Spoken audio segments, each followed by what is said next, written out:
మీ పిల్లలు ఫారెన్‌లో చదవాలనేది మీ కల? మీ కలను నిజం చేసే ఏకైక సంస్థ విదేశ్ కన్సల్ట్స్. కాపు సామాజిక వర్గానికి సంబంధించిన ముద్రగడ పద్మనాభం, వంగవీటి రాధ వైసీపీలోకి చేరబోతున్నారని, వైసీపీలో చేరే అవకాశాలున్నట్టుగా వస్తున్న వార్తా కథనాలను కౌంటర్ చేస్తూ ఒక ఎల్లో మీడియాకు సంబంధించిన పత్రికలు, మీడియా సంస్థలు అడ్డదిడ్డంగా రాసి పారేస్తున్నాయి. ఏమనంటే కాపు ఓట్లకు పెట్టిన క్యాప్షన్ అంటే కాపు ఓట్లకు వైసీపీ వేట. ఓకే. అంటే చంద్రబాబు నాయుడు గారు ఏదైనా వేటాడితే ఓట్ల కోసం అది వేట కిందికి రాదు. అది చాణక్యం కిందికి వస్తుంది. అదే వైసీపీ ప్రయత్నాలు చేసిందనుకోండి, రాజకీయాల్లో ఎత్తుగడలు ఎప్పుడు ఎట్లా వేయాలి, ఎప్పుడు ఎటువంటి వ్యూహాన్ని రచించాలి అనే దాన్ని బట్టి విజయావకాశాలు మెరుగుపడతాయి. దాన్ని బట్టి గెలుపోటములు కూడా డిపెండ్ అయి ఉంటాయి. ఎల్లో మీడియా చేస్తున్న పని ఏంటంటే ఇప్పుడు రాధాకు విజయవాడ సెంట్రల్ సీటు ఖరారు చేశారు. అట్లాగే ముద్రగడ పద్మనాభం కొడుకు కాకినాడ లోక్సభ సీటు కన్ఫర్మ్ చేశారు. ముద్రగడ పద్మనాభం, వంగవీటి కుటుంబాలను వైసీపీ ఫోకస్ చేసింది. ఆ రెండు కుటుంబాల ద్వారా కాపు ఓట్లను చీల్చడానికి, అంటే గంపగుత్తగా అటువైపు వెళ్లకుండా, టీడీపీ వైపు వెళ్లకుండా వీళ్ళు వైసీపీ ప్లాన్ చేస్తోంది అనేది ఈ వార్తా కథనాల సారాంశం. ఈ ఎల్లో మీడియా కథనాలు ఎట్లా ఉన్నాయంటే, కాపు సామాజిక వర్గానికి సంబంధించిన ఓట్లు గంపగుత్తగా పవన్ కళ్యాణ్ ద్వారా తెలుగుదేశం పార్టీ వైపు షిఫ్ట్ కావాలి. పొరపాటున కాపుల ఓట్లలో చీలిక రాకూడదు, కాపుల ఓట్లు వైసీపీకి కూడా వెళ్ళకూడదు. కనుక ఏం చేయాలి కాపు సామాజిక వర్గం అంటే, వాళ్ళు జీవితాంతం చంద్రబాబు నాయుడు పల్లకి మోయడానికి సిద్ధంగా ఉండాలి. చంద్రబాబు నాయుడు గారి పల్లకి మోయాలి.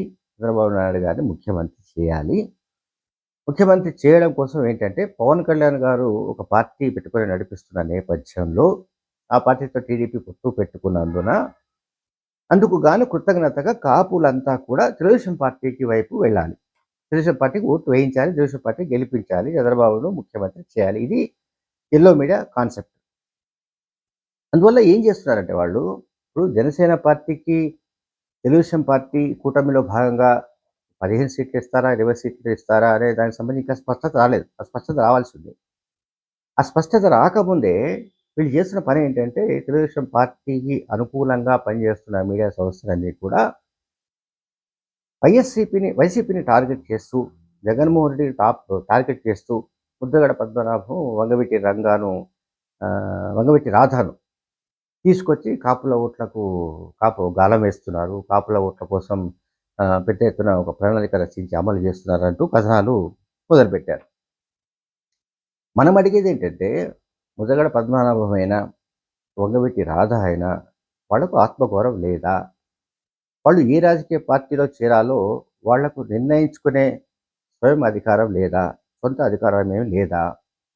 అంటే తెలుగుదేశం పార్టీ లేదా జనసేన ఈ రెండు పార్టీలు డిసైడ్ చేస్తాయా ఎవరు ఏ పార్టీలో చేరాలి, ఎవరు ఏ పార్టీకి ఓట్లు వేయించాలి, ఏ సామాజిక వర్గం ఎవరి వైపు వెళ్ళాలి అనేది టీడీపీ, జనసేన డిసైడ్ చేస్తాయా? లేక ముద్రగడ పద్మనాభం లాంటి వాళ్ళు కానీ, మరికొంత ఎవరైనా సరే రాధా లాంటి వాళ్ళు కానీ, వాళ్లకు స్వేచ్ఛ లేదా? వాళ్లకు సొంతగా నిర్ణయం తీసుకునే హక్కు లేదా, అధికారం లేదా అనేది మనందరికీ కలిగే ఒక సందేహం. తర్వాత వీళ్ళు సరే కాపు దిగ్గజాలుగా ఇప్పుడు వీళ్ళు కనిపిస్తున్నారు. అంటే మనకు ప్రామినెంట్గా కనిపిస్తున్న వాళ్ళలో ముద్రగడ పద్మనాభం కాపు సామాజిక వర్గానికి సంబంధించిన ఒక దిగ్గజం. గతంలో మనందరం చాలామంది మర్చిపోయి ఉండొచ్చు. వంగవీటి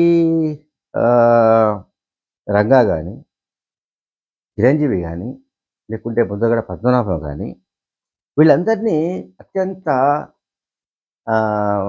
హీనంగా పరిగణించిన పార్టీ ఏదైనా ఉంది అంటే అది తెలుగుదేశం పార్టీ. అనేక సందర్భాల్లో మనందరికీ తెలుసు. తుని రైలు దగ్ధం ఘటన, ముద్రగడ పద్మనాభం దీక్ష, అరెస్టులు, ఆయన ఇంట్లోకి వెళ్ళి ఆయన కుటుంబ సభ్యులను, ముఖ్యంగా మహిళలను ఎట్లా కించపరిచారో, ఏ రకంగా అవమానపరిచారో, ఏ రకంగా పచ్చి బూతులతో దూషించారో, ముద్రగడ పద్మనాభం కుటుంబాన్ని ఎంతగా ఆ పార్టీ ఆహ్, అవహేళన చేసిందో, ఎంతగా ఆ ముద్రగడ పద్మనాభం కుటుంబాన్ని, మొత్తం ఫ్యామిలీని ఎంతగా హింసించిందో కూడా మనందరం చూసాం. తర్వాత ఇప్పుడు ఆయన ముద్రగడ పద్మనాభం ఆయన ఏదో ఒక స్టాండ్ తీసుకుంటాడు. ఏదో ఒక రాజకీయ పార్టీలో చేరుతాడాయన. కానీ వైసీపీలో చేరే అవకాశాలు ఎక్కువగా ఉన్నట్టుగా మనకు వినిపిస్తోంది. అయితే అట్లాగే ఇప్పుడు వంగవీటి రాధ గురించి పాపం యెల్లో మీడియా చాలా ఆవేదన చెందుతోంది. ఇక్కడ మనకొచ్చే సందేహం ఏంటంటే, ఆయన తెలుగుదేశం పార్టీలో కొనసాగినంత కాలం వంగవీటి రంగాకు ఇచ్చిన ప్రాధాన్యం ఏమిటి? ఇది మనం మనం అర్థం చేసుకోవాలి. ఆ మధ్య వైసీపీ ఎమ్మెల్యే కొడాలి నాని మాట్లాడుతూ ఒక విషయం చెప్పాడాయన. వంగవీటి రంగా వర్ధంతి సందర్భంగా తాను హాజరైనప్పుడు తనను అంటే ఆయన అప్పుడు తెలుగుదేశం పార్టీలో ఉన్న సందర్భంలో చంద్రబాబు నాయుడు గారు ఆయనను పిలిచి తిట్టినట్టుగా కొడాలి నాని స్వయంగా చెప్పిన మాట. అంటే ఓట్ల వచ్చే వ ఓట్ల ఓ ఓట్ల విషయం వచ్చేవరకేమో వంగవీటి రంగాకు సంబంధించిన ఫాలోవర్స్ కావాలి. వంగవీటి రాధ కావాలి. కాపు సామాజిక వర్గాలు కావాలి. కానీ ఆయన వంగవీటి రాధ ఆ పార్టీలో కొనసాగినంత కాలం ఆ పార్టీలో ప్రాధాన్యం లేకపోగా, కనీసం ఎమ్మెల్సీ లాంటి పదవినివ్వకపోగా, అనేక రకాలుగా ఆవేదనకు గురి చేసిన పార్టీగా కూడా తెలుగుదేశం పార్టీకి ఒక చరిత్ర ఉంది. గతంలో అంటే తాను మన కన్నా లక్ష్మీనారాయణ గురించి చెప్పాలి. కన్నా లక్ష్మీనారాయణ ఒక సందర్భంలో ఒక ఇంటర్వ్యూలో ఆయన ఒక టీవీ ఛానల్ ఇంటర్వ్యూలో ఏం చెప్పాడంటే, తనను వంగబెట్టి రంగాను ఇద్దరిని కూడా లేపివేయడానికి అంటే చంపి పారేయడానికి చంద్రబాబు నాయుడు కుట్ర చేశాడు. కుట్ర చేస్తే తాను ఆహ్, ఏదో ఏదో రకంగా తాను తప్పించుకోగలిగాను కానీ రంగా బలయ్యాడని ఆయన చెప్పాడు. ఎవరు? కన్నా లక్ష్మీనారాయణ. ఇది మనం చెప్పిన మాట. కన్నా లక్ష్మీనారాయణ స్వయంగా ఒక ఇంటర్వ్యూలో ఆన్ రికార్డ్ చెప్పిన మాట. ఇక ఇప్పుడు మిగతా ఇష్యూస్ కూడా వస్తున్నాయి. ఒక సందర్భంలో అయితే దివంగత దాసరి నారాయణరావు కూడా ఒక ఒక విషయం మాట్లాడుతూ, తాను అట్లాగే మెగాస్టార్ చిరంజీవి కనుక మేము లేకపోతే, మా సపోర్ట్ లేకపోతే ముద్రగడ పద్మనాభంను కూడా వంగవీటి రంగాలాగే చంపడానికి తెలుగుదేశం పార్టీ ప్లాన్ చేసినట్టుగా అప్పట్లో దివంగత దాసరి నారాయణరావు గారు చెప్పారు. దీన్ని బట్టి మనం ఏం అర్థం చేసుకోవాలి? ఇప్పుడు ఏది చాణక్యం? ఇప్పుడు చంద్రబాబు నాయుడు గారు ఏమి చేసినా అది చాలా గొప్ప వ్యవహారం, అది చాణక్య నీతి అని చెప్పడానికి ఈ యెల్లో మీడియా ప్రయత్నిస్తోంది. అట్లాగే కాపు సామాజిక వర్గమైన, కమ్మ సామాజిక వర్గమైన, మరొక సామాజిక వర్గమైన, ఆ సామాజిక వర్గం గతంలో తెలుగుదేశం పార్టీ హయాంలో, తెలుగుదేశం ప్రభుత్వ హయాంలో ఎన్ని అవమానాలు భరించినా సరే, మళ్ళీ వాటన్నిటిని దిగమింగుకొని తెలుగుదేశం పార్టీకి ఓట్లు వేయాలి. తెలుగుదేశం జనసేన కూటమికి ఓట్లు వేయాలి. తెలుగుదేశం జనసేన పార్టీని అధికారంలోకి తీసుకురావాలి. ఇది వాళ్ళ ఎజెండాగా మనకు కనిపిస్తుంది. కానీ ప్రజలంతా వీళ్ళు అనుకుంటున్నట్టుగా అంత అమాయకులు కాదు.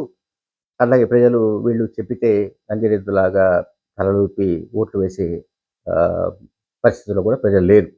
ప్రజలకు అన్నీ తెలుసు. ఎవరి హయాంలో ఏం జరిగింది, కాపు సామాజిక వర్గానికి సంబంధించిన రంగాను అసలు చంపింది ఎవరు. చేగుండ హరిరామజోగయ్య కాపు సంక్షేమ సంఘం నాయకుడు, సీనియర్ కాపు నాయకుడు. ఆయన తన పుస్తకంలో రాశాడు. వంగవీటి రంగా హత్యకు సంబంధించిన సమాచారం చంద్రబాబు నాయుడుకు ముందే తెలుసని కూడా ఆయన అందులో మెన్షన్ చేశాడు.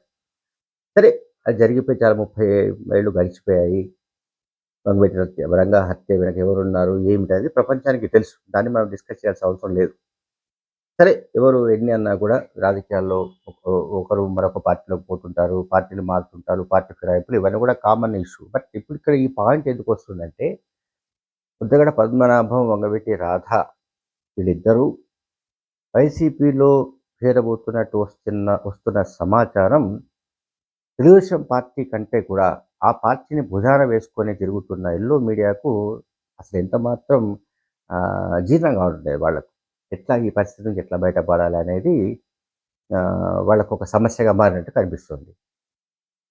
Thank you.